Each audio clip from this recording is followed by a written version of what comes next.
அருளே பாடா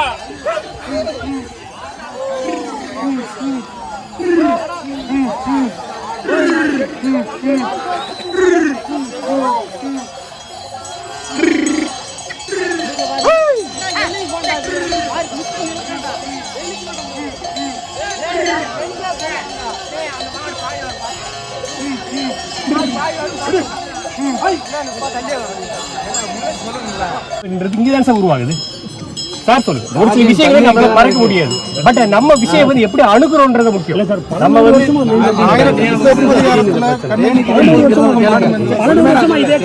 பாஸ் கொடுத்துருந்தாங்க, பாஸ் இப்ப கொடுக்க மாட்டாங்க. நீ சொல்ற பாஸ் அதுக்கு ரெப்ரசன்டேட்டிவ் ரெடியா தான் இருக்கும்.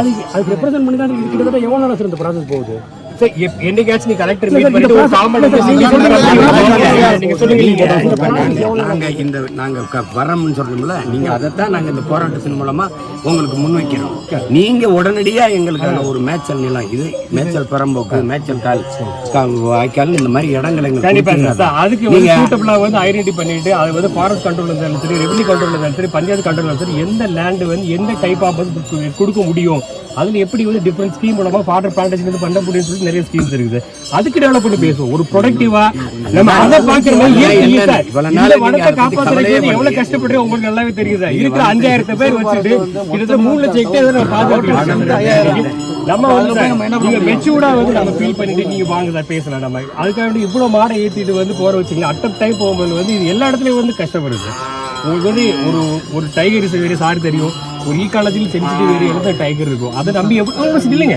உங்களுக்கு வந்து நீங்க மாடு மேய்க்கிற நல்லதா சார், மாடு இருந்தால் தான் நம்ம இண்டிபெண்டா ஒவ்வொரு மனுஷனுடைய வாழ்க்கையில் வந்து நல்லா வரும், அவங்களுடைய வாழ்வாதாரம் வந்து ஈரும். அது வந்து மாற்ற கருத்தும் கிடையாது. பட் அதுக்கு வந்து எப்படி வந்து எந்த லேண்ட்ல வந்து மேய்க்கலான் இருக்கு ஒரு ப்ராசஸ் இருக்கு.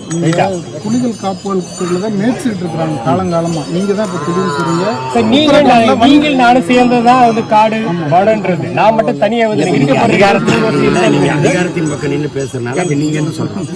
நீங்க எப்ப திடீர்னு புலிகள் மேல கரைஞ்சு புலிகள் காப்பாக போய்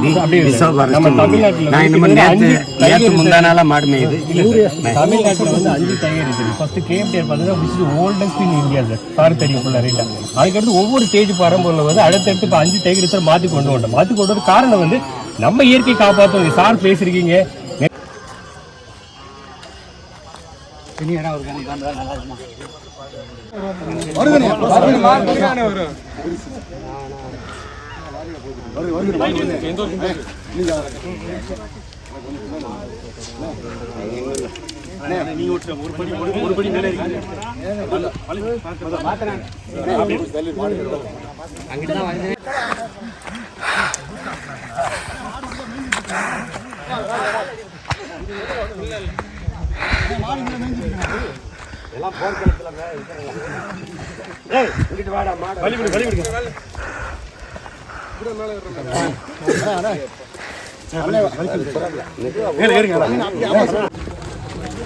தம்பி சொல்லிட்டு இப்படி வந்துரு.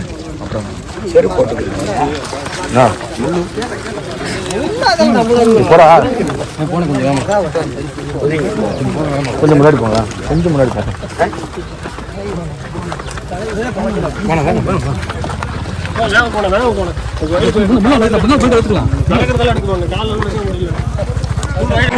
எதில் வளத்தை பெருக்குகிறது?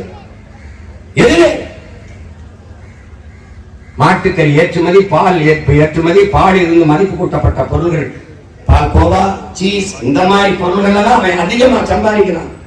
என் நம்பி துறவிட சொன்னான், மாட்டு கருதிங்கிறது முற்போக்கு, ஆடு மாடு மேய்க்கிறது பிற்போக்குன்னு. அது சரிதான். ஆடு மாடுகள் முன்னாடி போகும், நாங்க பின்னாடி இருந்து பத்திட்டு போவோம், அதனால அது பிற்போக்கு. அது மேல முன்னாடி போகும், நாங்க பின்னாடி இருப்போம், அதனால அது பிற்போக்கு. இதன் திங்கிறவன் முன்னாடி கறியை வச்சு தின்னுக்கிட்டு இருப்போம், அதனால அது முற்போக்கு. இதெல்லாம் இவங்களுக்கெல்லாம் அறிவாளிகள் பேர். அந்த நாட்டில் அறிவாளிகள் பேர். கேவலம் கேவலம். எங்க பொருளாதாரம் இருக்குன்னு தெரியாம சாராயத்தை வித்து 50,000 கோடிக்கு எங்களை ஆத்தால பண்ணி சாகடிச்சுட்டேன். சுடுகாடை